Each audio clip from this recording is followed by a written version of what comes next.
in adolescence, you've shared with me in the past that it's been, I guess, less leverage, this understanding about the growth of the brain and the pruning of the brain, and around all these pieces that you're talking about, like the teachers are thinking about, schools are thinking about around the context for adolescents as they're growing in this way. I guess I wonder if there's insights that we should be holding about that really monumental kind of change that's happening inside ourselves at that age. I think overwhelmingly the evidence is helping us to reveal a couple of key sort of universal, if you will, truths.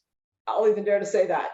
All right. About the nature of human development. And one of them is that our own, as humans, our own subjective experience of what happens and what we do, right, and what we see is the driver of how those things that happened, that you did, that you saw, are shaping what you do next and what you're capable of seeing and thinking and experiencing next. So I think we often think in science about how, you know, experience shapes the brain, which it unequivocally does.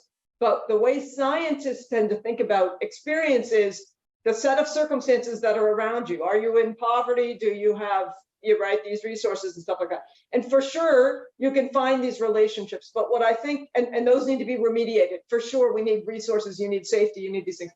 But I think for educators, we need to make a science that's the mirror image of that, which basically says we're honoring the subjective lived adaptation processes of the people in this situation, including myself, but especially the kids.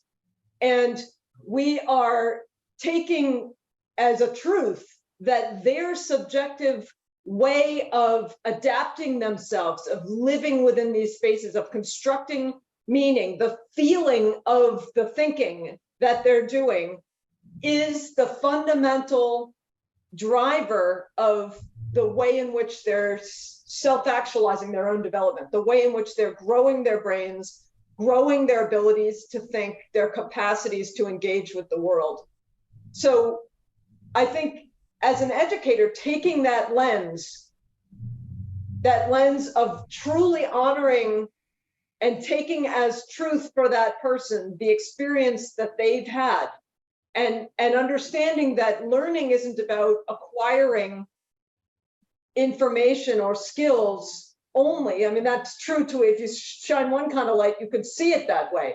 But really what learning is also the process of the person living in a world and adapting themselves to be able to manage themselves more and more effectively in that world, keeping in mind that humans' worlds are not just the real physical here and now and social and cultural here and now.